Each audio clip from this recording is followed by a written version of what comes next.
Our story begins as global survival in the wild suddenly becomes a harsh reality for everyone. Due to the depletion of Earth's resources, every country must now select 100 participants to compete. Any resources obtained in this wilderness will be returned 10,000-fold to the participant's home country. And what about you, a simple university student? Although he is on the list of participants, no one believes a weak student could possibly survive the wild. They assume he might starve on the first day, unaware that his greatest passion is outdoor exploration. In fact, even if he were left in a virgin forest, he could survive independently for 2.5 years. When he opens his eyes again, we see that he has appeared in the middle of a primeval forest. A cold voice rings out, welcoming him to this strange and unforgiving nature. This time, there are a total of 11,700 participants gathered for the challenge. Each person is provided with a protective suit, a multifunctional backpack, and a thermal blanket. Additionally, everyone will receive 3 survival supplies chosen entirely at random. He quickly checks his backpack and finds a sapper's shovel, which, to be honest, is a decent start.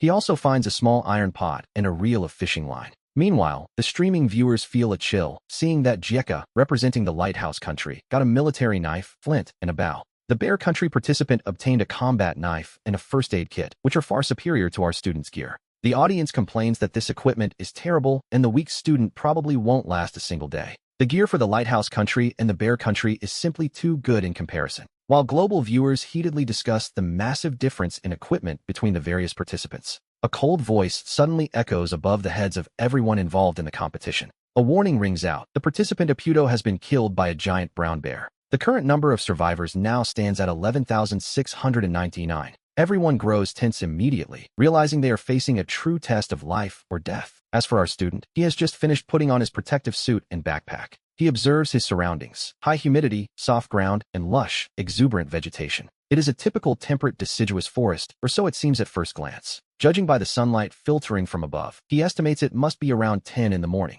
At that very moment, the system interface suddenly flickers into view. It appears directly on his retina, welcoming him to the wilderness registration system.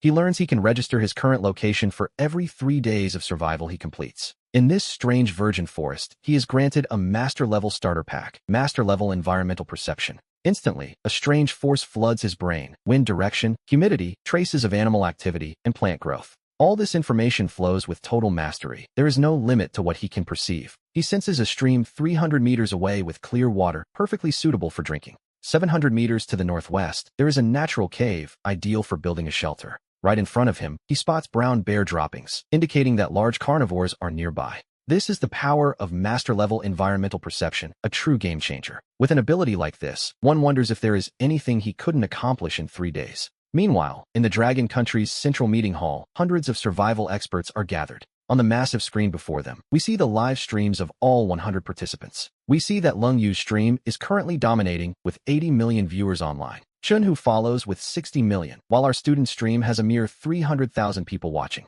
Most viewers seem to think a weak university student simply isn't worth their time, which is a bit harsh, really. At that moment, a middle-aged man walks quickly into the central meeting hall. This is Li Jianjun, the Minister of Emergency Management for the Dragon Country. Li Jianjun announces that they must establish a supreme command to provide technical and psychological support to the participants. According to the rules, they can send one message of fewer than 100 characters to the participants each week. As for our protagonist, he is already making his way toward the stream 300 meters away. When the stream finally comes into view, even he can't help but feel a spark of excitement in his eyes. The water looks incredibly clean, and the occasional glints on the surface prove it is high-quality natural water. He realizes he can fish here, solving his most immediate problem: finding something to eat. He takes off his backpack, pulls out the fishing line and hook, and finds a branch to craft a rod. After digging up several worms, he finishes his preparations, a series of actions that look simple but certainly aren't. In no time at all, he finds the perfect spot and casts his hook into the water. 2.5 minutes pass without any movement, and some viewers in the stream are already growing impatient.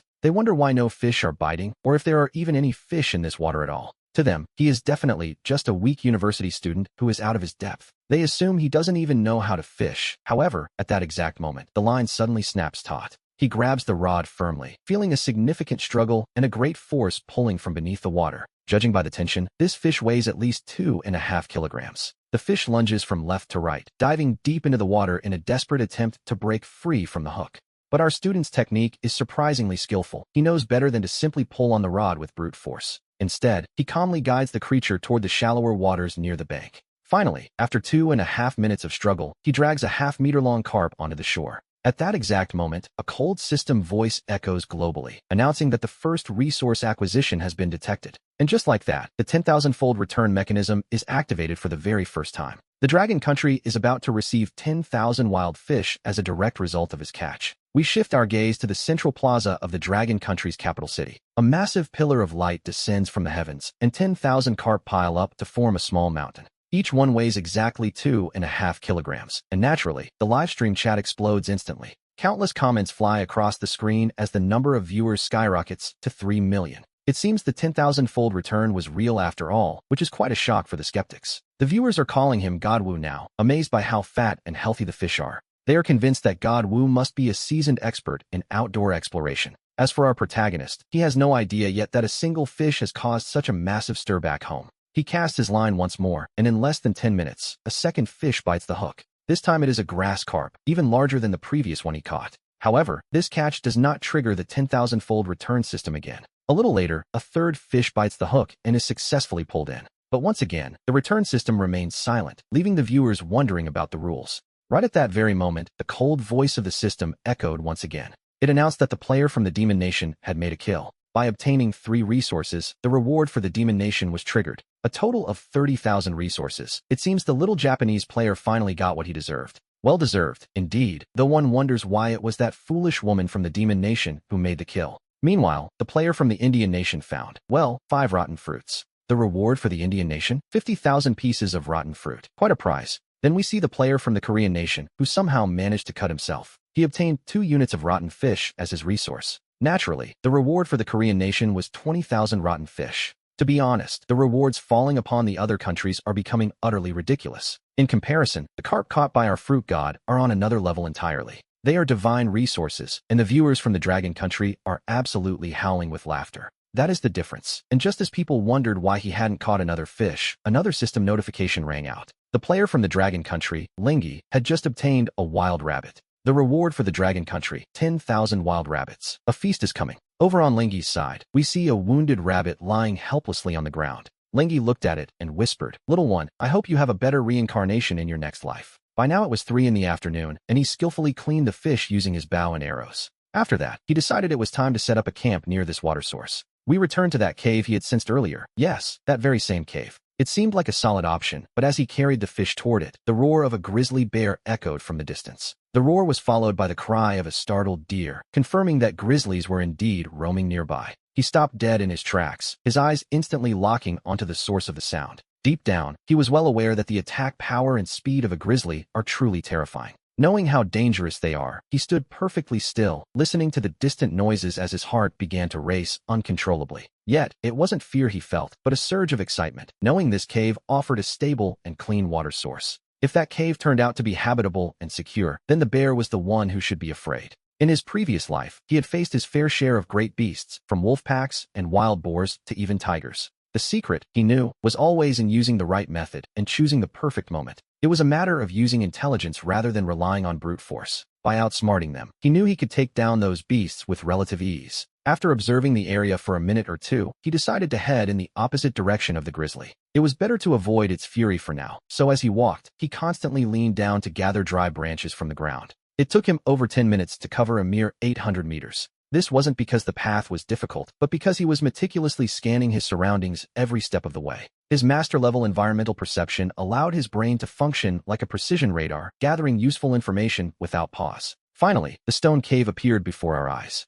While it would certainly serve to protect him from the wind and rain, the space inside was quite small. To be honest, it wasn't exactly suitable for a long-term home. This cave is far too small, he grumbled to himself, clearly unimpressed with his new lodgings. Still, he decided he would have to make do for now, and after his brief complaint, he tossed his backpack into a corner. The next step was to build a fire, so he gathered a handful of dry leaves and the branches he had collected earlier. He carefully selected 2 suitable pieces of wood, one to serve as a fireboard and the other as a spindle. Once prepared, he gripped the spindle with both hands and began to spin it with impressive speed. To be honest, making fire by friction was child's play for a man with his particular set of skills. After all, he had spent 2.5 years practicing outdoor survival and exploration. 2.5 minutes later, a thin wisp of smoke began to rise slowly from the wood. With the fire finally crackling, he set to work preparing his dinner. He skewered the 3 fish on sticks and positioned them over the campfire to roast. 10 minutes later, 3 roasted fish, perfectly crispy on the outside and tender on the inside, were ready to be enjoyed. Meanwhile, we see that players from other countries were still desperately searching for wild berries just to have something to eat. He, on the other hand, was not only feasting on roasted fish but had even managed to boil a pot of fresh water. And just as he was rubbing his stomach in total satisfaction, something caught his attention. His master-level environmental perception suddenly transmitted a very specific message to his brain. It seemed that near the entrance of the cave, there was a very special type of herbaceous plant. Not only could it be used to brew tea, but it apparently possessed certain aphrodisiac effects. He wondered if such a find could really be true and decided he had to find it immediately.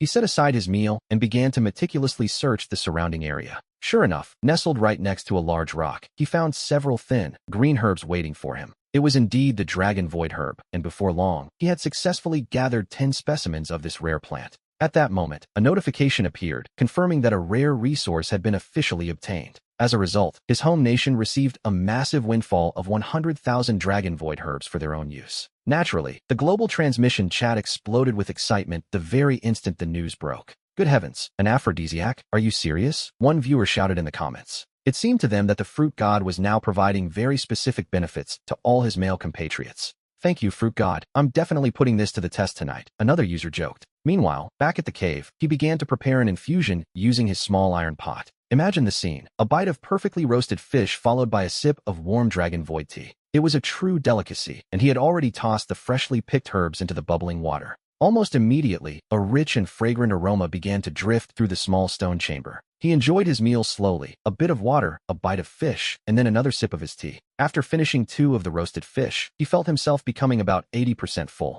He decided to save the last fish for tomorrow morning as the deep silence of night finally arrived. There was no light pollution here, and looking up, he could see the entire Milky Way stretching across the sky. And what was he thinking in that quiet moment? He took a quick look at his data panel. The current global death toll had already reached 127 people. So many lives lost on the very first day, he could only hope his fellow countrymen would be able to endure.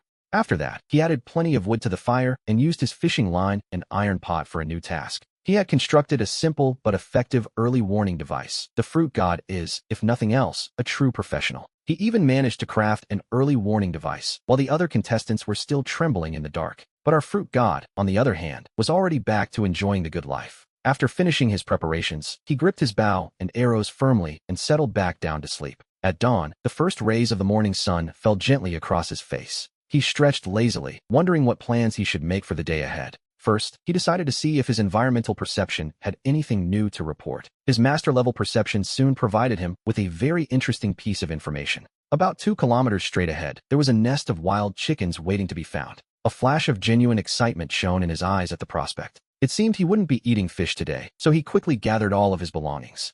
He told himself that if he didn't find a better spot nearby, he would eventually return here. He set off toward the wild chicken nest, moving carefully with frequent stops to check his surroundings. To successfully hunt a pheasant, however, a bow and arrows alone would not be enough. He realized he needed to craft a spear, as it offers long reach and compensates for human limits in speed and strength. In his mind, the shaft of this spear had to meet the high standards of a fruit god. It had to fulfill several conditions. It needed to be perfectly straight and sufficiently hard. It also required the ideal length and just the right amount of weight, which is no small task to find. Half an hour later, he finally located a tree that seemed appropriate for the job. With his bow, arrows, and tools in tow, he began to climb up into the branches. With a single, well-placed strike, he obtained a branch perfectly suited to be his spear shaft. Then, using the bowstring, he carefully carves the wood bit by bit until the tip of the spear begins to take shape. After lighting a fire, he roasts the tip of the spear to ensure the wood becomes significantly harder. The entire manufacturing process takes him about 40 minutes, a small price to pay for a quality tool. And during that time, he eats the leftover roasted fish from yesterday to replenish his strength. While he eats, he keeps a watchful eye on his surroundings, never letting his guard down for a moment. This ability to multitask so efficiently leaves the viewers of the live stream absolutely astonished. He shakes the spear with satisfaction. It is finally time to go and face those pheasants. But just as he begins heading toward the pheasant nest, something unexpected happens elsewhere. The broadcasts across the various Dragon channels are going wild, and the excitement is contagious. Everyone is rushing to the Nido broadcast, shouting that something truly crazy is unfolding. Something big is happening in Nido, where we see that Sun and Sia have encountered that little brat from Nanjidoja. The viewers are laughing, claiming that heaven itself is helping their great country of Nido. It seems they have truly managed to find a teammate in this vast, dangerous wilderness. Before billions of viewers, the two embrace tightly, and then, quite abruptly, the transmission cuts to black. The system indicates that the contestant has manually deactivated the live stream.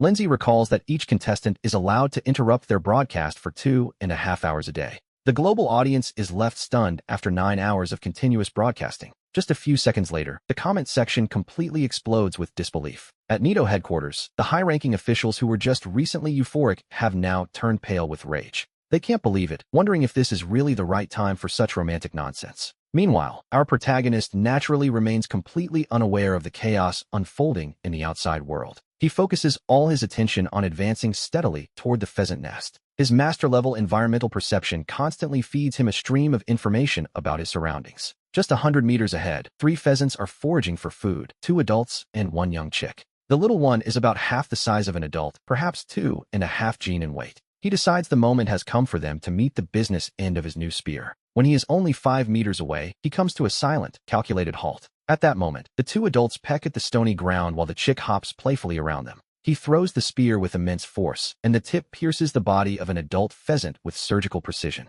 The other 2 pheasants, startled by the sudden strike, flee in opposite directions. He has achieved his goal. It is a plump pheasant, weighing roughly 3 or 4 gene. The system detects the resource acquisition, and Dragon is rewarded with 10,000 wild pheasants. In the central squares of Dragon's major cities, 10,000 live, squawking pheasants appear out of thin air. Their loud cackling echoes through the sky, creating a truly impressive and slightly chaotic scene. Pheasants, 10,000 of them. The people can hardly believe their luck. Their national hero is incredible, and the viewership on the broadcast surges past 5 million in an instant. However, his master-level perception indicates a swamp lies 200 meters ahead to the left. 300 meters to the right, there is a small puddle, but the water there is far too murky. He shakes his head, realizing he will have to return to his usual spot to find clean water. He heads back to the place where he fished yesterday and begins the task of processing the pheasant. He decides to keep the feathers, knowing they will be perfect for stabilizing the arrows he plans to craft later. After that, he tosses the inedible entrails into the water, a clever move, to be honest.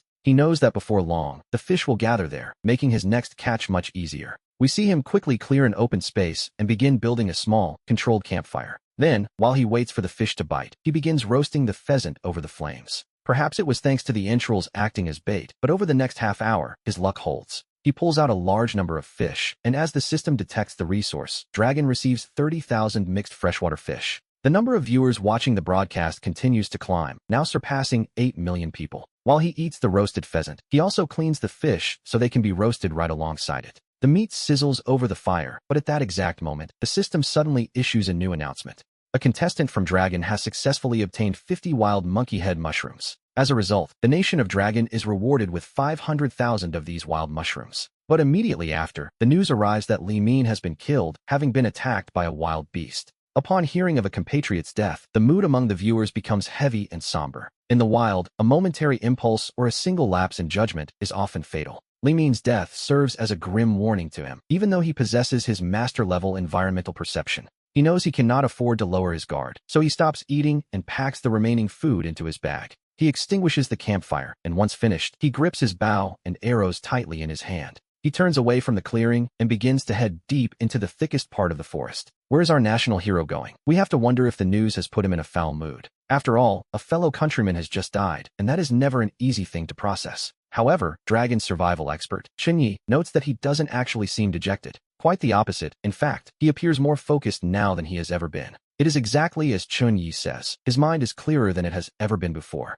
He needs a bow, a truly powerful one, and after walking a few kilometers, his environmental perception suddenly gives a strong signal. Just 300 meters ahead, he discovers a large area filled with high-quality bamboo. He stops abruptly in his tracks, and we see his eyes light up with a new spark of interest. Bamboo tubes can be used to make kitchen utensils, which would be quite practical. The shoots are edible, and the right kind of bamboo is an excellent material for crafting bows and arrows. He quickens his pace, and soon enough, a dense bamboo forest appears right before him. He approaches the stalks to carefully examine the quality of the wood. It seems he is in luck. They are all over 3 years old, offering top-tier elasticity and toughness. He strokes his chin thoughtfully, wondering what he should use for the bowstring now that he has the body. If he uses fishing line, it will likely snap after only a few uses, hardly an ideal situation. He decides to strip the bark of a mulberry tree into long, thin ribbons. After soaking, beating, and sun-drying them, he can twist them into a strong fiber rope. By braiding 3 strands together into a single cord, the resulting bowstring will be incredibly durable.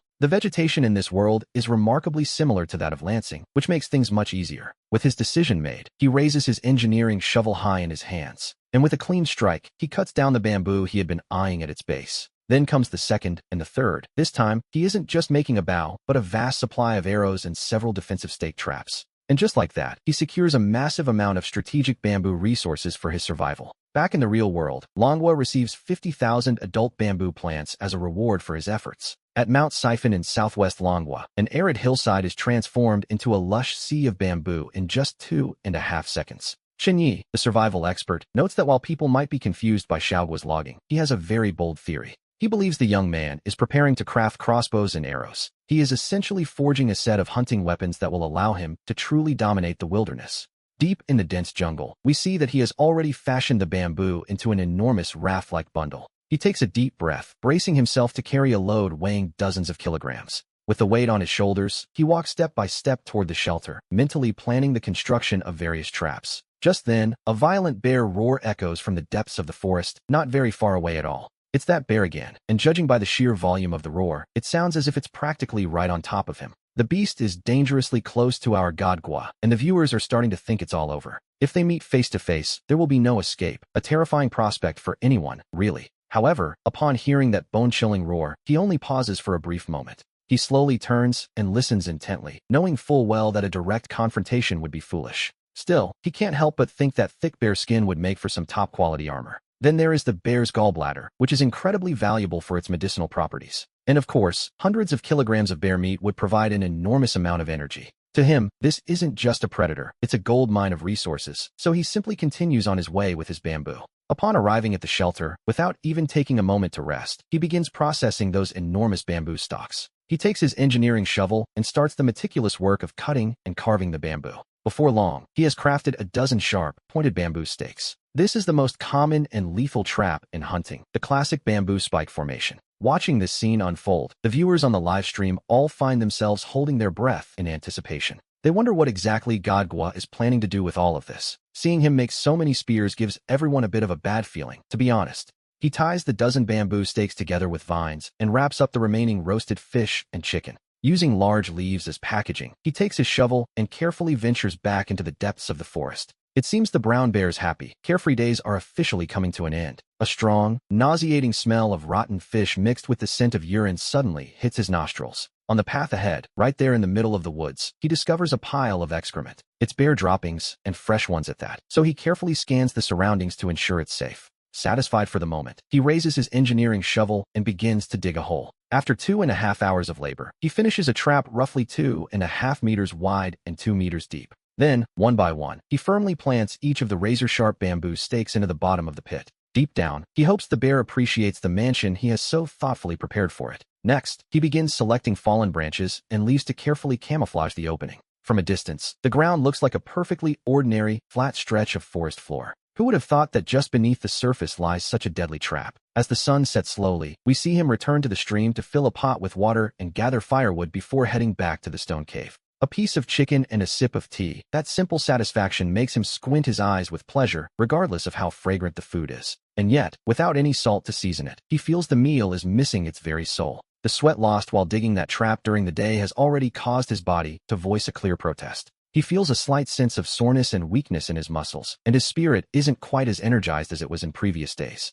Tomorrow, he must find salt, but after eating and drinking his fill, he doesn't rest, choosing instead to continue carving bamboo. Suddenly, the low, heavy rumble of thunder echoes through the air. Immediately after, raindrops the size of beans begin to pelt the ground outside the cave entrance. But for him, tucked safely inside the cave, the storm doesn't pose much of a problem. After crafting another simple alarm device, he finally drifts off into a peaceful sleep. The next morning, the very first thing he does upon waking is head out to check on his trap. Just as he finishes organizing his gear, a cold, mechanical voice rings out across the wilderness. It announces a global, one-time increase in the intensity of the competition. 1,000 supply drops have been launched across the continent, including food, water, medical kits, and even, surprisingly enough, firearms. Dropping firearms directly into the mix? One has to wonder if this is still wilderness survival or a battle royale. Things are about to spiral out of control, as it seems the goal is now for the contestants to eliminate one another. The people of the Lighthouse Nation will surely be jumping for joy at this news. Out of their 100 contestants, at least 30 are retired veterans from the SEALs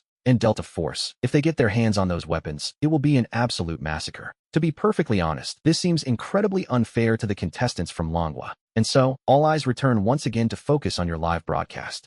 Upon hearing the announcement, he merely frowns slightly and continues his steady walk toward the trap. It takes him more than half an hour to return to the spot where he set the trap yesterday. From a distance, he catches the faint, unmistakable scent of blood in the air. Something has fallen in. Could it be the large bear? He immediately tightens his grip on the spear and approaches slowly. We see that the area around the trap is in a state of complete disarray. He runs forward quickly to peer inside. It isn't the large bear in the pit, but rather a red deer. Clearly, a red deer has fallen into the trap, likely startled by the night storm and losing its footing in a panic. Even if it isn't a bear, the size of this deer is impressive, at least 200 or 300 kilos. A massive gain. Our young man has successfully hunted a major prize, a red deer. As a reward, 10,000 red deer are granted. All of Dragon Nation is in an uproar, especially in the capital's central square. Robust, living horses begin to emerge from the gate of light as if they were being served on a conveyor belt. It is a scene of 10,000 thundering horses. Honestly, it is absolutely staggering. The people declare that from this day forward, Xiaohua is their one and only god.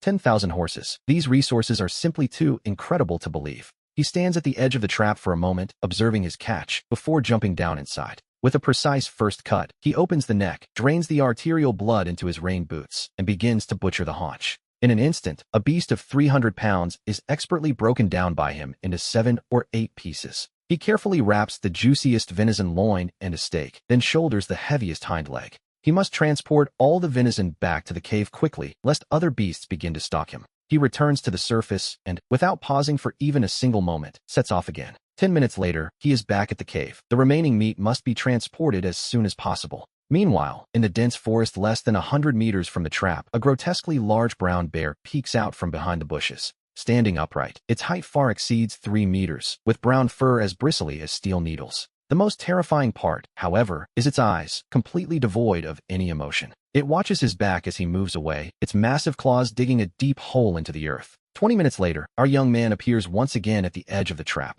Suddenly, he notices several enormous bear tracks pressed into the mud, and a cold sweat runs down his spine. That creature left only recently. It might even be nearby, watching him from the shadows. He thinks to himself that if it dares to steal from him, he will personally strip it of its hide. The anger in his eyes is quickly replaced by a cold, murderous intent. Upon returning to the cave, the deer leg lies still on the cold stone slab, but he has no appetite whatsoever. The more he thinks about the situation, the angrier he becomes. To take a step back now would make him feel as though he were losing everything. And so, without looking back, he leaves the cave, deciding to head toward an unexplored area to try his luck. He walks for about a kilometer before suddenly stopping. About 50 meters ahead to the left, he spots something. As he approaches, he discovers it is the mulberry tree he has been searching for so desperately. With a bow, arrows, and a string made of mulberry bark, he knows he can finally settle his score with the bear. Immediately, he takes out his entrenching shovel and carefully begins to peel the bark from the tree. He gathers 2.5 bundles, which is plenty. Once back, he can finally craft his bowstring.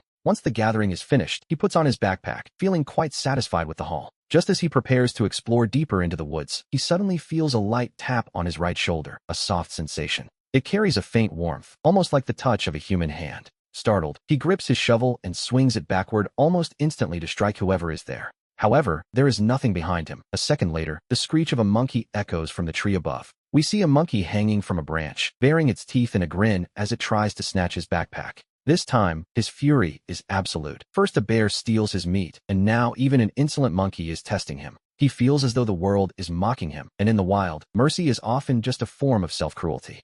He grips the shovel firmly while the monkey's screams resonate through the dense forest. After dealing with the creature, he simply ignores the carcass. He has no interest in that kind of meat. Right at that moment, the live stream chat explodes again, telling everyone to go watch the Indian contestant. They insist that everyone needs to see him, claiming the man is doing something truly incredible. We turn our attention to the stream of the Indian contestant, a man with a thick, prominent beard. Kumar looks genuinely surprised. Before him lies a newly opened supply crate containing a medical kit and compressed biscuits. Most strikingly, he is firmly holding a large lizard that measures over a meter in length. This contestant, Kumar, seems to have excellent luck, having found both supplies and fresh food at once. However, a second later, under the watchful eyes of the global audience, Kumar does something unexpected. He flashes a wicked smile toward the camera, and then, the screen instantly goes black. The system indicates that the contestant has manually closed the stream, and it will only be forced open again in 2 hours. In that moment, the entire world watching the broadcast falls into a stunned silence. We might have thought the contestant Boku was already invincible, but it turns out there is another master in our midst. Even the survival expert, upon seeing this, can only drink some water to wash away his own embarrassment. As for our protagonist, he continues his journey, exploring deep into unknown territories. About 100 meters ahead lies a swamp. Without a second thought, he changes direction to go around it. Soon, he makes a discovery, a large amount of animal droppings to the south, suggesting a gathering spot or a daily trail. He grips his spear and blends into the tall grass. In the clearing ahead, a small deer is licking a grayish stone. His eyes narrow instantly as he realizes what it is, a salt mine. Lately, he has only obtained trace amounts of salt from his food, and his body is already starting to sound the alarm. And now, quite unexpectedly, an enormous treasure has presented itself right before his eyes. He decides then and there, he wants this salt mine, and he wants that deer as well. He crouches low, slowly approaching the deer while waiting for the perfect moment to strike. The spear flies through the air, piercing the deer with clinical precision. The startled animal tries to flee, but after only a few desperate steps, it collapses to the ground. He approaches to retrieve his spear, but he doesn't rush to process the meat. Instead, he uses his shovel to extract a piece of mineral salt. He extends the tip of his tongue and gives it a gentle lick to be certain. It is indeed mineral salt, and having salt means everything in a place like this. It means he can finally make dried meat, allowing him to preserve his food for a very long time. His physical energy can now be restored to its peak, and his resource gathering will remain steady. Because of this, Manhwa effectively secures 10,000 wild animals for his people. In the moments that follow, he begins to strike the mineral salt with force to break it apart. With every strike of the shovel, the base of his thumb begins to feel a slight, dull numbness. He manages to fill nearly half his backpack before finally deciding to stop for the day. By now, he has secured a deer weighing about 50 pounds, along with 20 pounds of coarse salt. Strangely enough, the walk back to camp seems to feel much lighter despite the heavy load. And right then, we see a new notification from the system regarding a contestant named Jack from Dentagwo. He has successfully eliminated Pedro, a contestant representing the 8-Nation Alliance. An attack has been made by Jack, a former operative from Dentagwo.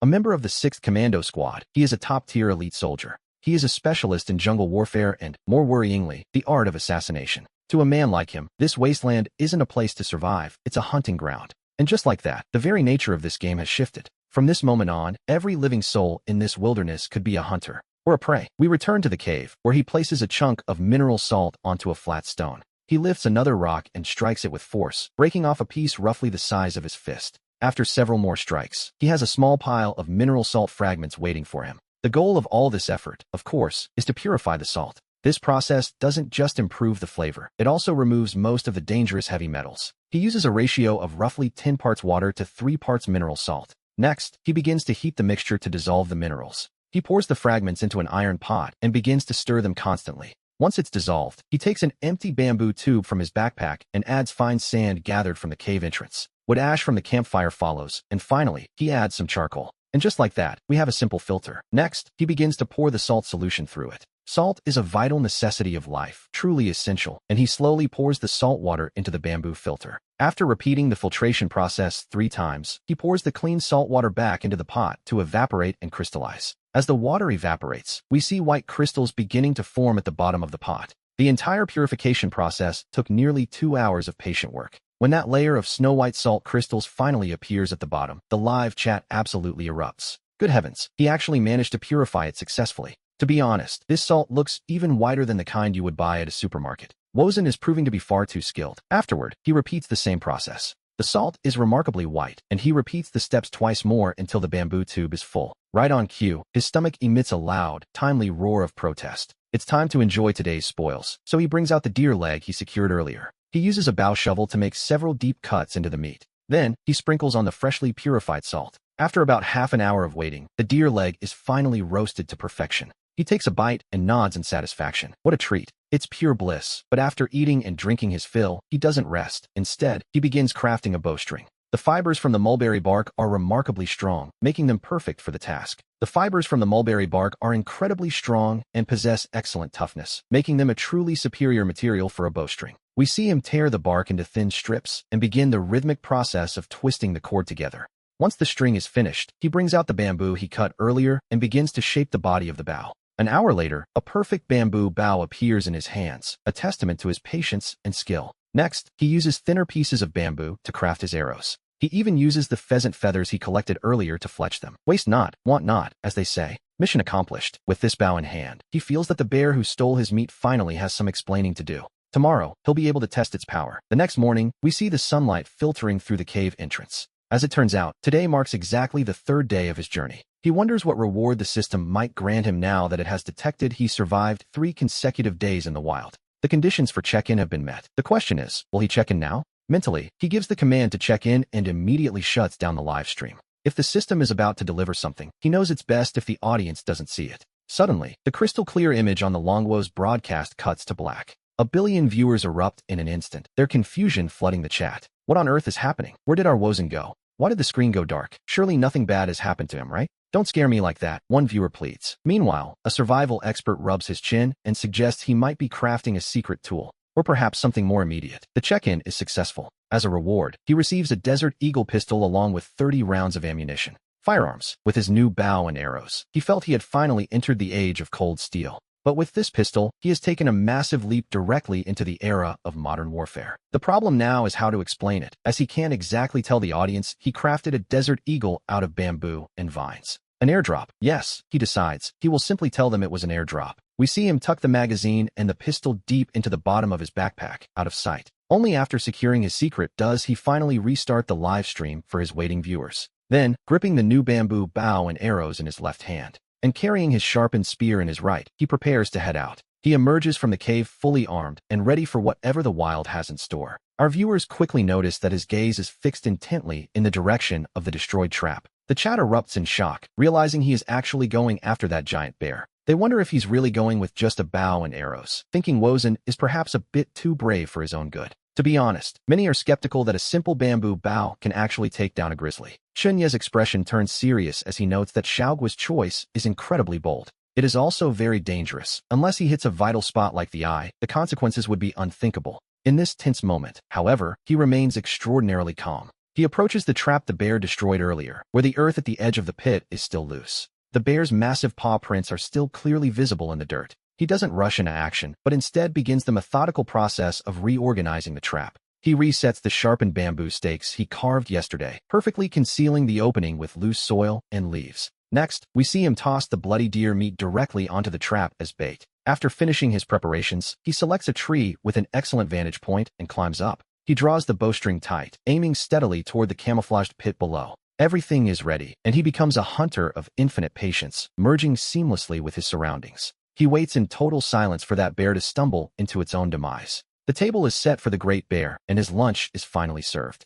Now, it is only a matter of seeing if the beast actually dares to come and claim it. During the long, grueling wait, he remains completely motionless. To kill the boring hours, he decides to open the system screen. A new line of information flickers to life on the display before him. The contestant from Lighthouse Country, Bruce, has successfully opened a resource airdrop and obtained a compound crossbow. Elsewhere, the news is grimmer. Raj, a contestant from the Third World, has died after ingesting a poisonous plant. Meanwhile, Wan Xian from Dragon Country has made a significant discovery, iron ore. As a result, an open-pit iron mine has been added to the territory of Dragon Country. For the time being, everyone else is still relying on simple wooden weapons. He knows he must venture out and explore more, as that is the true key to survival. Smelting iron or to craft metal weapons is the only path for long-term development.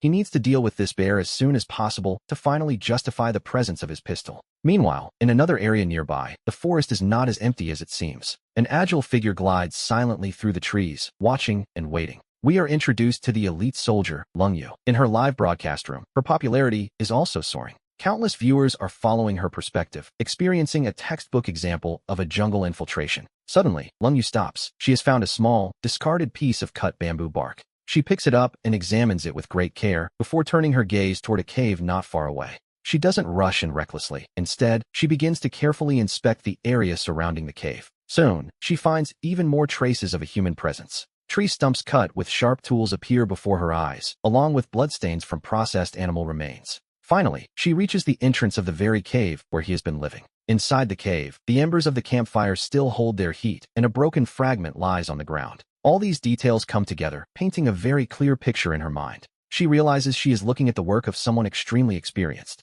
a powerful being with great practical skills, who has already secured food, fire, and salt. Well, it seems she has stumbled upon the home of the fruit god himself. This is that long-lost teammate the world has been waiting for. Back at the supreme headquarters of Dragon Country, everyone stands up in anticipation. They want nothing more than for Long Yu to reunite with him, for these two aces to finally join forces. If that happened, the chances of victory for Dragon Country would increase infinitely. Unfortunately, they can do nothing but watch. Long Yu observes the cave for 5 whole minutes. Finally, she chooses to retreat. This territory already has an owner, and she has no way of knowing if they are friend or foe. To recklessly penetrate the territory of a strong survivor is, to be honest, extremely dangerous. She feels she must continue her search for other compatriots from Dragon Country who might be in need of help. She reaches back to touch her backpack, where she keeps the dried meat she prepared earlier. These are her supplies, and in a way, they represent hope for any future teammates she might find. Meanwhile, we return to our protagonist, who has already spent 4 or 5 hours perched up in the tree.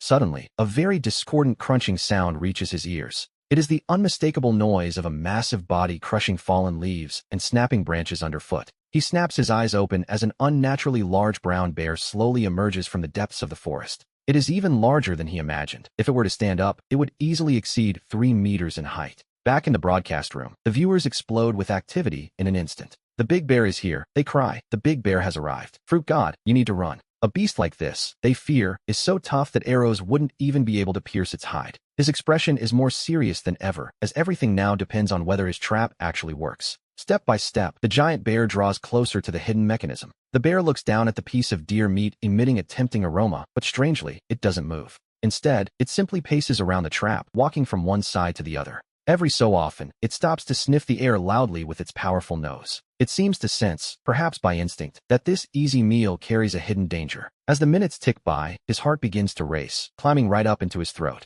He keeps his hand on the trap's trigger, the deer-bone arrowhead aimed fixedly at the giant bear's eye. He waits for the perfect moment, either for the bear to lose patience and step on the trap, or to reveal a fatal opening. The giant bear circles the trap 3 full times, but its next move leaves both us and the millions of viewers from Dragon Country completely stunned. In a display that leaves everyone speechless, the bear doesn't pounce or hesitate. Instead, it walks carefully to the very edge of the pit. And then, controlling its massive frame with almost human-like precision, it slowly slides itself downward. Its enormous body skillfully avoids the bamboo structures he had so carefully built. The camouflage layer covering the trap and the deer meat fall right in along with it. This beast managed to enter the trap without taking a scratch, and it got the meal to boot. Good grief, is this really just a bear? To be honest, it's behaving more like a seasoned hunter. The viewers wonder if it's somehow more intelligent than the famous bears from the cartoons. The entire Dragon Country broadcast room explodes with a frantic wave of comments. Everyone is absolutely floored by the sheer intelligence this animal is displaying. Up in the tree, the veins on his hand bulge as he grips his bow tighter than ever. He had imagined countless possibilities for how this would go, but never this one. At the bottom of the pit, the giant bear grabs the deer meat and begins to slide its way back out of the trap. The hearts of millions of viewers are firmly lodged in their throats as they watch the beast climb. But then, the moment arrives. From the treetop, the corner of his mouth curls into a cold, determined smile. Just as the bear's head clears the edge of the trap, he makes his move. The arrow tears through the deathly silence of the forest, striking the giant bear precisely in the forehead. The rudimentary bamboo bow and deerbone arrow can't pierce the thick skull, but the massive impact force hits its mark. Reeling from the sudden pain, the bear begins to lose its footing and slip. Its body, which had almost entirely emerged from the trap, instantly tumbles backward into the depths of the pit. With a sickening series of cracks from bone and flesh, the lethal bamboo stakes finally find their mark. A heart-wrenching, furious roar rises toward the sky. The entire mountain vibrates slightly as countless birds take flight in alarm, and high up in the tree, beads of sweat begin to dot his forehead.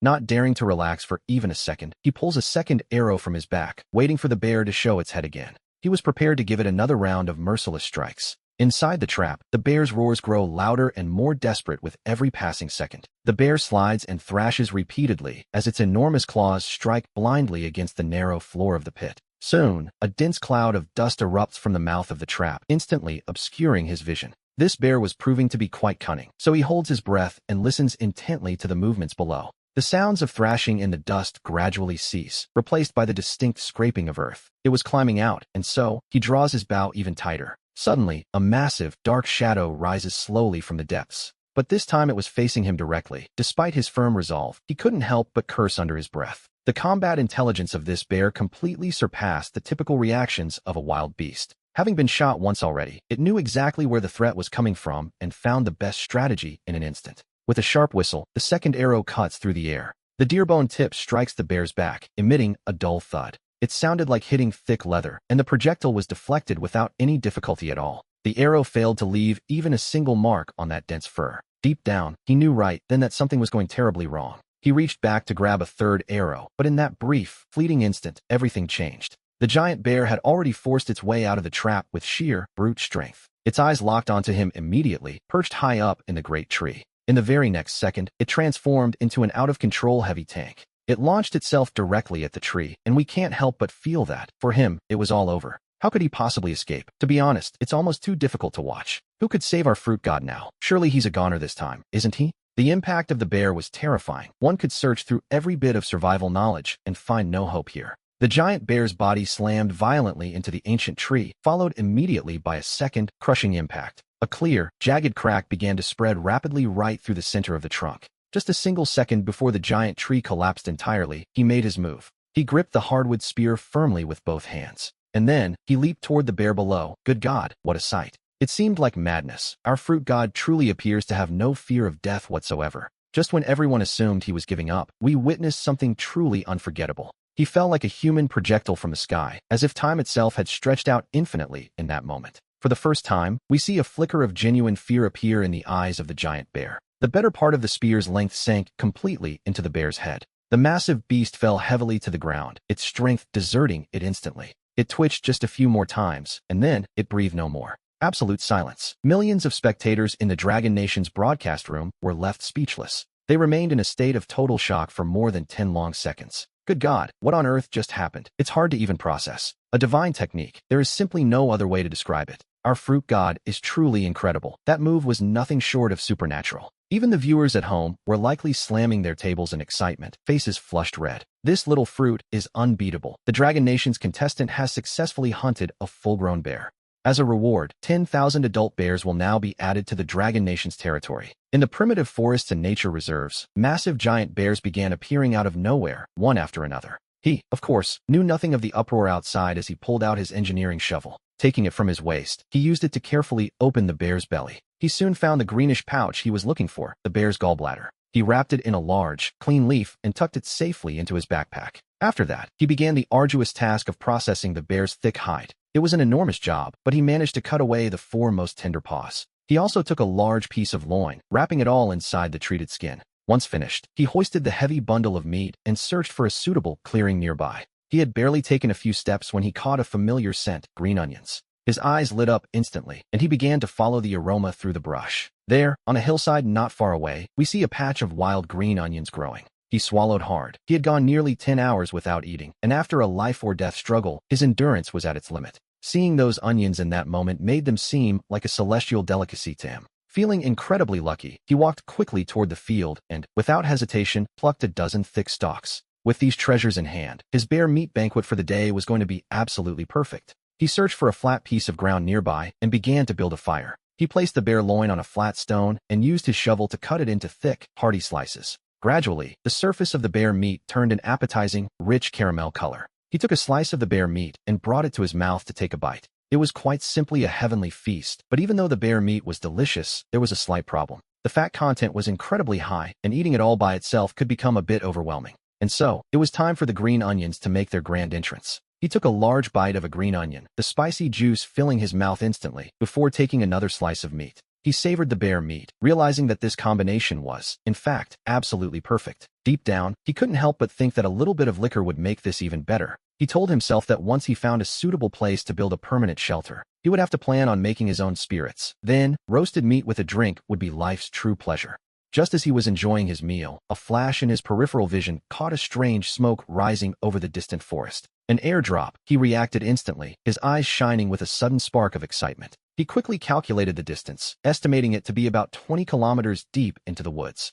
At his current pace, he knew it would take him an entire day to reach it. There was no rush, after all. First, he would eat until he was completely satisfied. In another area, much closer to the drop point, Manhwa also spotted the red smoke. As a professional Special Forces soldier, she knew better than anyone the value of a supply container, medical equipment, weapons, provisions. Any military ration could, quite literally, vastly improve one's chances of survival. From the terrain, she deduced that it should be a relatively open valley. While flat ground is ideal for supply drops, it also means a lack of cover and easy exposure. Manhwa carefully weighed the advantages and disadvantages in her mind. The drop point would undoubtedly attract many competitors, making a fierce battle inevitable. With her strength alone, she knew the odds of success were not particularly high, but she felt she had no other choice. She had to secure more resources for her country. Linhua checked her gear one last time: a military knife, a homemade bow and arrows, some dried meat, and a water bottle. She took a deep breath and began to move steadily toward the container's location. Good grief, it seems even the goddess Linhua has spotted the container. This is where things get interesting. Will God Wu and the goddess cross paths at the drop point? We can only hope they team up. Meanwhile, he wrapped a portion of the bear meat in large leaves and tucked it into the bottom of his backpack. It was a shame the backpack was so small. Most of the bear meat would simply have to be left behind. On the ground lay hundreds of kilos of bear meat, food that, in the wild, is worth its weight in gold. But there was no way to carry it all alone, so he began walking with long strides toward the red smoke on the nearest hillside. Elsewhere, Matsusada licked his lips and asked his companion if she had seen it. The little bastard then showed a row of white teeth in a rather unsettling grin. Of course I saw it, my wild kitten, she replied with a certain playfulness. They both agreed that they had to secure that container, no matter the cost. And so, the two of them gathered their gear and began advancing rapidly toward the drop point. Meanwhile, the live streams across the entire world were absolutely exploding with activity. Good grief, it looks like this is about to descend into total and utter chaos. Some viewers complained that those two were still putting on a romantic show, which, to be honest, was a bit much. With their numerical advantage, the other competitors were suddenly in a very dangerous position. At that same moment, we see Wu moving quickly through the density of the forest. He was carrying bear meat, the bear's hide, and various pieces of equipment. Altogether, he was hauling a total weight of at least 30 kilos. He felt his shoulders beginning to ache, realizing that reaching the container at this pace would take an eternity. Deep down, he knew he had to find a way to pick up the speed. Just then, the familiar beep of the system echoed in his mind, a sound he had grown quite fond of. The system notified him that special mineral resources had been detected nearby. He felt as if an invisible thread were pulling him, pointing him toward a very specific direction. Following that intuition, he eventually came across a natural cliffside. Imagine his surprise, a natural gold mine. In modern society, gold is the ultimate hard asset. He realized he had just hit the jackpot and immediately pulled out his entrenching shovel. The shovel struck the rock, producing a clear, metallic clinking sound that echoed through the trees. After a considerable amount of effort, the entire dragon kingdom erupted in pure, unadulterated joy. Across the entire country, small mounds of earth begin to emerge from the ground. After gathering all the gold, he loads his backpack once more and heads toward the drop point. Without a doubt, the other competitors are also rushing to get there as fast as they can. He needs to hurry, but less than half an hour later, the weather suddenly shifts without any warning. Black clouds swirl above, and, immediately after, a dense hailstorm begins to fall from the sky. In a desperate rush, he pulls out his iron pot and, without a second thought, puts it on his head. But every single hailstone that strikes his body causes a terrible amount of pain. Soon, the strain begins to show as he keeps that pot firmly on his head. Every impact from the ice hits his body with agonizing force, which is hardly ideal. Before long, his back and arms are covered in painful bruises. This situation is becoming deadly, so he runs at full speed while clutching that iron pot. And yet, he doesn't lose his way. Eventually, he finds a cave under a cliff not far off. What cursed weather! Matsusada and that little brat from our country are running terrified through the forest. Even though they try to hide under a large tree, the leaves are useless against the falling hail. The two of them end up battered and bruised, with their faces swollen from the impacts. Meanwhile, Czech, from the Republic of the Lighthouses, reaches a clearing with absolutely no cover around. He barely takes a few steps before a giant hailstone strikes his knee, leaving him unable to stand. The hail continues to bounce and pile up near the entrance of the cave. Inside the cave, the temperature continues to drop steadily. He exhales a cloud of white mist, realizing he won't be able to leave for quite a while. He pulls the remaining bear meat from his backpack and prepares to build a fire to keep warm. In this miserable weather, however, starting a fire by rubbing wood together becomes a difficult task. Normally, it would only take him a few minutes to get a flame going. But this time, after half an hour of effort, there isn't even a single spark, which is quite frustrating. He realizes that, eventually, he'll need to find himself a proper flint. Just as he prepares to rest for a moment before trying again, he suddenly hears footsteps outside the cave. He snaps his head toward the entrance, quietly gripping his shovel while peering through the dense curtain of hail. Through the storm, we see a vague figure slowly approaching his position. The figure becomes clearer as it emerges from the falling ice. It is a man of average height, carrying a heavily packed, bulging backpack. The stranger stops about 3 meters from the entrance, noticing our protagonist's alert and defensive expression. He is clearly nervous and quickly raises his hands, insisting he has no bad intentions. To be honest, this man looks like he might be from a professional background. Seeing that he isn't being attacked immediately, the man begins to relax just a little bit. Slowly, he pushes his backpack forward, explaining that it contains all of his equipment. He only wants shelter from the hail and is perfectly willing to share his tools in exchange. Our protagonist doesn't lower his guard. In this environment, any stranger could easily be an enemy. And yet, he can't help but feel a certain curiosity about that backpack. It is very full, and it seems to contain a great many useful things. The man seems to notice his hesitation and points toward the dry wood scattered near the cave entrance. He pointed toward the backpack he had just pushed forward, offering a small, nervous chuckle. With his eyes gleaming, the stranger tried to convey that the bag was filled with essential survival tools. Our protagonist gestured with his shovel for the man to back up 10 paces, and the stranger obeyed immediately. He retreated obediently. Upon opening the bag, we see compressed biscuits, cans, ropes, a small knife, and other basic gear. But what truly excited him was at the very bottom of the backpack, a proper flint for starting fires. After finding that treasure, he looked up at the mixed-race man standing before him. The man remained in a position of surrender as our protagonist asked for his name. He introduced himself as Pierre Dubin, admitting he hadn't found anyone else from his own country either. He explained that he had been alone and lost for 3 days before finally stumbling upon this cave. Most contestants from other nations form temporary teams, though it is common for them to scatter when danger strikes. When asked what he wanted, Pierre hesitated for a moment before pointing to the cave, asking for shelter from the storm. Our protagonist agreed to let him stay, but only under a few very specific conditions. Pierre's eyes lit up with visible relief and joy at the prospect of safety. He asked what the terms were, and the first was simple: he must do exactly as he is told. The second condition was just as clear: he was to ask absolutely no personal questions. As for the third, if danger appeared, it would be every man for himself. He didn't mind a temporary cooperation, but he made it clear there would be no talk of friendship. In a place like this, he believed that one can never fully trust anyone other than oneself. Pierre nodded repeatedly in agreement, quickly grabbed his backpack, and hurried into the shelter of the cave. With the deal struck, our protagonist began to build a fire, first digging a small pit in the ground with his shovel. Next, he gathered dry stones from inside the cave and arranged them in a circle. Pierre voluntarily offered him the flint and some dry hay to help get things started. He took the flint and quickly struck the edge of his shovel against the stone. Before long, a small flame began to dissipate the damp, biting cold. Our protagonist skewered the bare meat on a stick and set it over the fire to roast. Pierre swallowed hard. He hadn't eaten a warm meal in 2 days. When asked if he wanted to eat, Pierre nodded frantically, his eyes filled with longing. He agreed, but on one condition: Pierre would have to trade his flint for the meal. A flash of anger crossed Pierre's eyes, a brief moment of frustration, naturally, but he returned to normal instantly and handed over the flint. He offered the flint with both hands, and our protagonist nodded in satisfaction. He considered it a fair trade, and Pierre thanked him profusely as he received his portion. He took a careful bite and immediately squinted his eyes in delight. It was delicious, and he couldn't help but ask what kind of meat it was. When he heard it was bear meat, Pierre's eyes widened in total shock. The realization that he had killed a bear was staggering, yet our protagonist simply kept roasting his meat. After that, the way Pierre looked at him changed completely. To him, someone capable of hunting a brown bear was undoubtedly a top-tier survivor. Deep down, he knew that staying with someone this strong would greatly increase his chances of survival. He secretly rejoiced in his choice while the hail fell outside, leaving the cave feeling like spring. The two of them enjoyed the steaming roasted meat in a comfortable silence. Neither spoke again, but more than just the aroma of meat floated in the air. A subtle shift in the atmosphere had taken hold. Pierre glanced at him furtively from time to time, a barely perceptible flash of calculation glinting in his eyes. "You really are incredible," he remarked. "I've never seen anyone capable of hunting a brown bear before." Our protagonist didn't respond. He simply stirred the fire with a stick, seemingly indifferent. Imagine the scene: a man trying to pry for information while the other remains as cold and silent as the stone walls around them. Finally, he shot Pierre a look, and the Frenchman felt a sudden, sharp jolt of nerves. He remembered the rule that had been established: no personal questions allowed. "We French have a saying," Pierre continued. "Friends should help one another. You saved me, and I will undoubtedly find a way to reward you." Meanwhile, in the broadcast room, the viewers had already noticed something strange. That man's gaze was far from normal.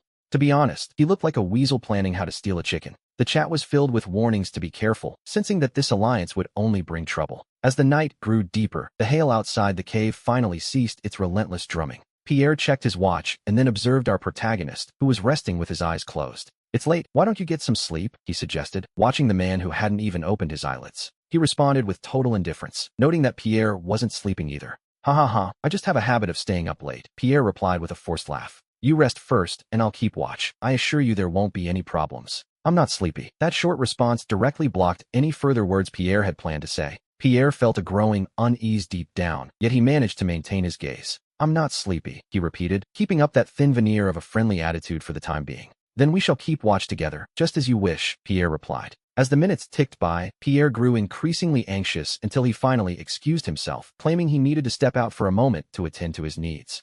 Our protagonist allowed a cold, almost imperceptible smile to touch his lips, wondering why one would need to take all their belongings just to use the restroom. "As you wish," he said, and Pierre, looking as if he had just received a royal pardon, hurried out of the cave. The moment he was gone, our man stood up abruptly and, with a single kick, scattered the remains of the campfire. Shouldering his gear, he vanished silently into the thick blanket of the night. He soon found his vantage point behind a jagged rock, where he drew his bow and merged completely with the shadows. And here we see that his instincts were right. This fellow definitely had a problem. In less than 10 minutes, the sound of 2 pairs of stealthy footsteps could be heard approaching from the distance. "Jiaiwan, he's in that cave," Pierre whispered. "Just one person, and he has excellent equipment." "Are you certain there's only one? You weren't discovered, were you?" the other man asked.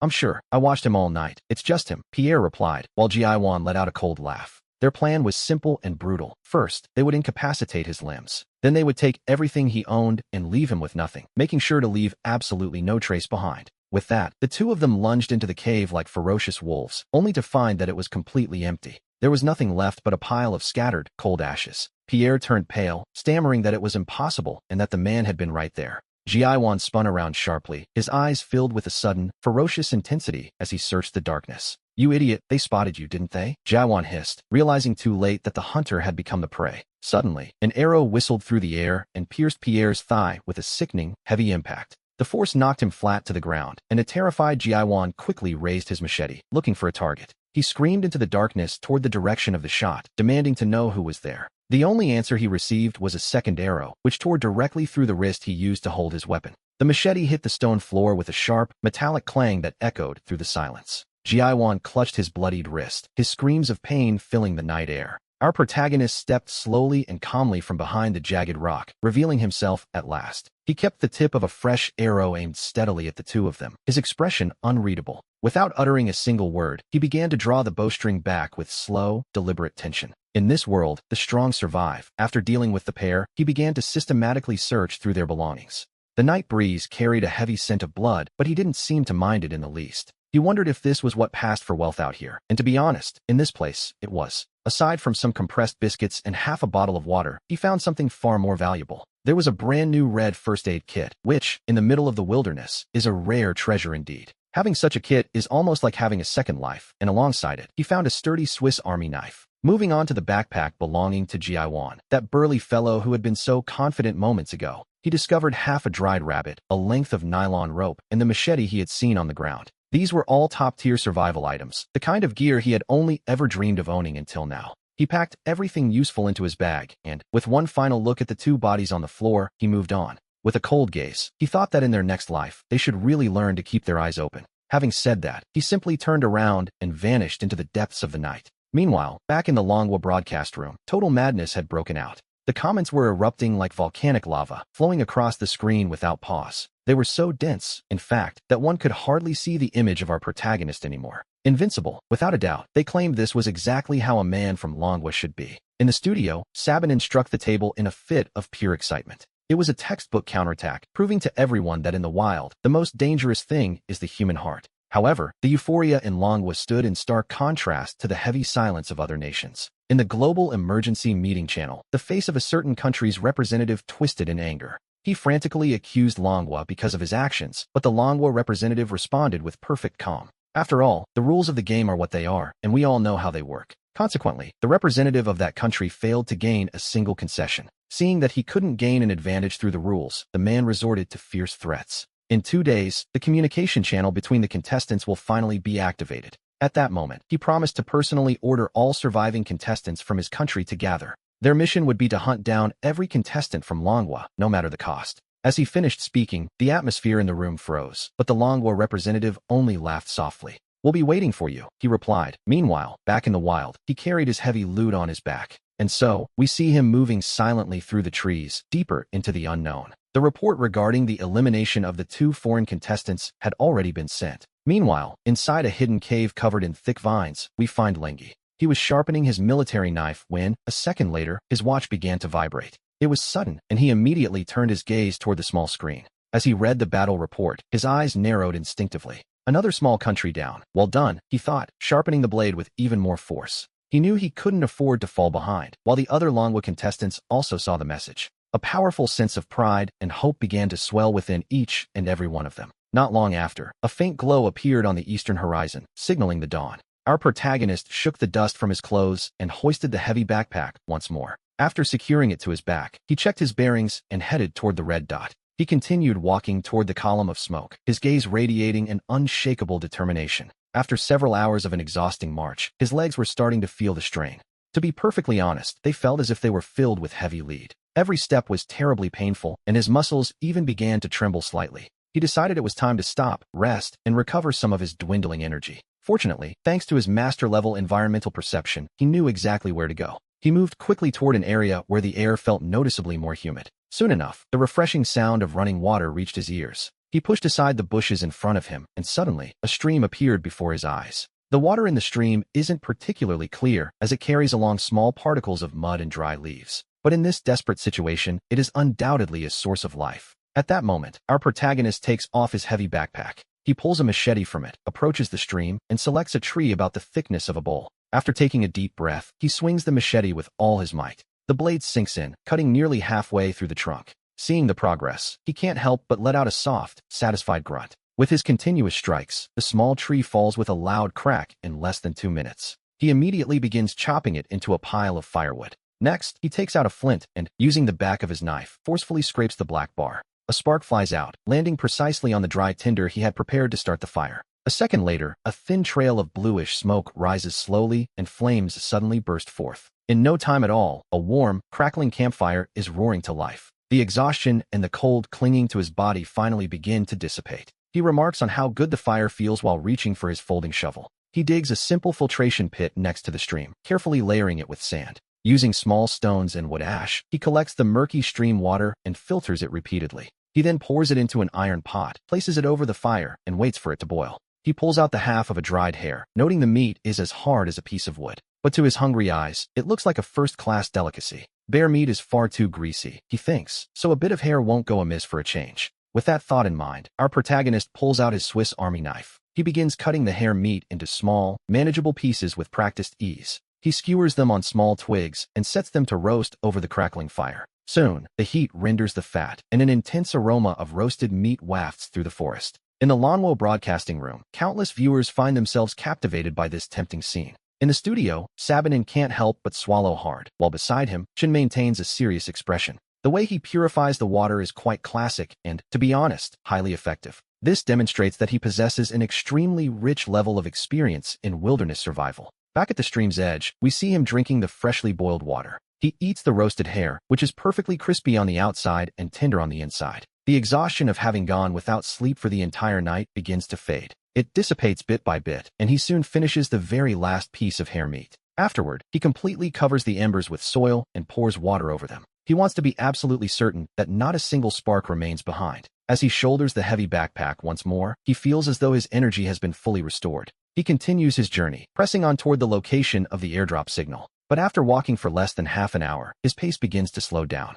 The forest has grown far too quiet. The songs of birds and insects have vanished entirely. Suddenly, a cold shiver runs through him, from the soles of his feet to the top of his head. In that exact moment, every single one of his muscles tenses up instinctively. He reaches out slowly to grip the machete hanging at his waist. He activates his environmental perception to the absolute maximum level possible. As he scans the surroundings with the focus of a master, his gaze finally stops between two trees directly ahead. There, just 4 inches above the ground, we see a thin thread, a tripwire made from long animal hair. Back in the Lanwo broadcasting room, a sudden uproar breaks out among the viewers. In the studio, Chen also stares intently at the screen, his eyes fixed on the discovery. This trap is clearly designed for humans, and knowing someone is watching, everyone's heart leaps into their throat. However, our protagonist makes a move that no one expected. He crouches down slowly and, with one finger, gently draws several circles in the dirt. After a brief moment, he mentally calculates exactly where an ambush might come from. Soon, his gaze settles on 2 excellent vantage points for an attack not far away.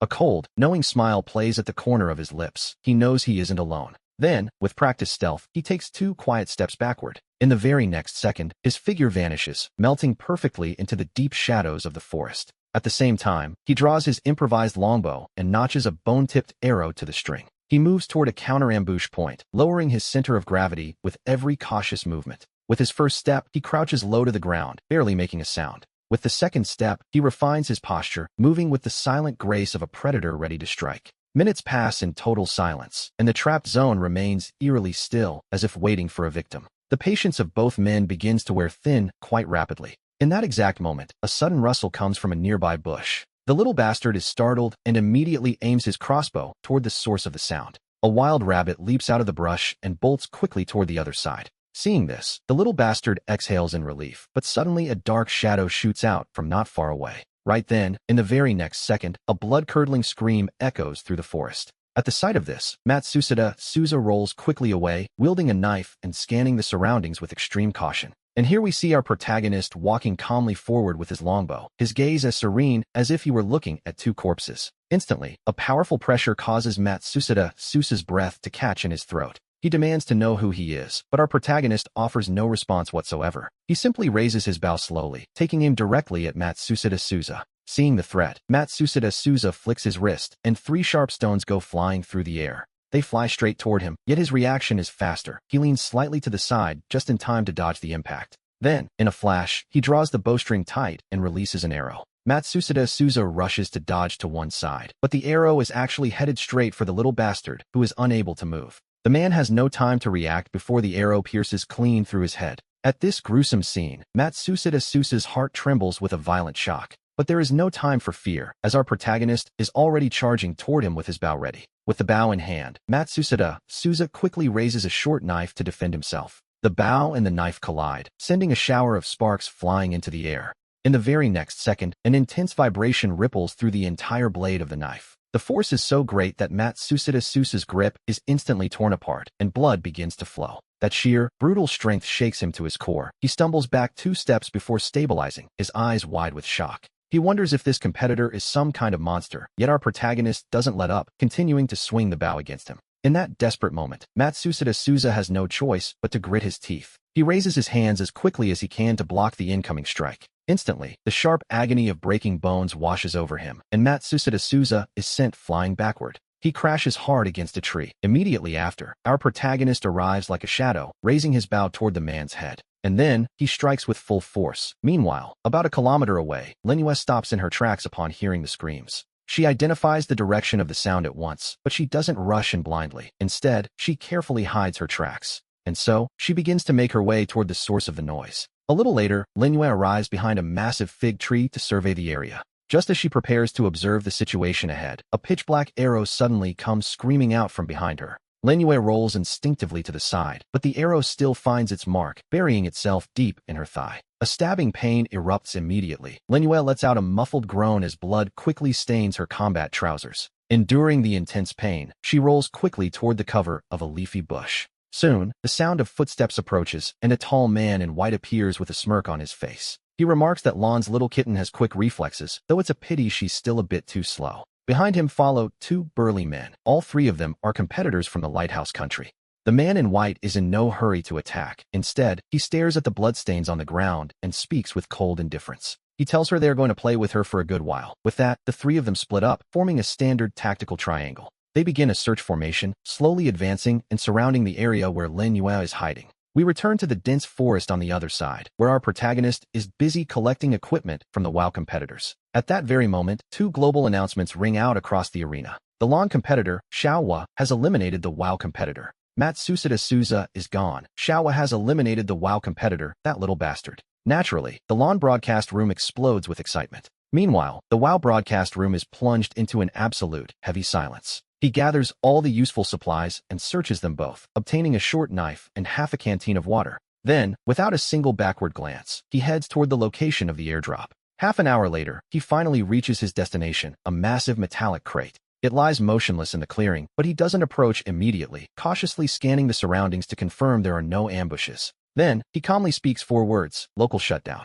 In the very next second, the light from his watch fades away instantly. The screens of billions of viewers all around the world suddenly turn black. Everyone wonders why the WoW god turned off the broadcast, dying to know what is inside that box. He ignores the outside noise and slowly opens the metallic crate. Inside, there are several sealed bags containing high-yield, cold-resistant potatoes. There is also fast-growing, drought-resistant corn and high-protein soybeans. In addition to the seeds, he finds a premium-quality military first aid kit. There is also a multi-purpose axe and a palm-sized solar charging panel. Upon seeing them, his eyes light up as seeds capable of stable food production are worth far more than any weapon. With that thought in mind, he quickly stows the items away in his backpack. Then, he pulls an M1911 pistol and 2 magazines from his bag and places them inside the now empty metallic crate. With that task finished, he prepares to restart the broadcast. At that exact moment, a strong premonition washes over him. He can feel that many people are approaching. Immediately, his gaze turns sharp, and he slips quickly behind a large tree to hide.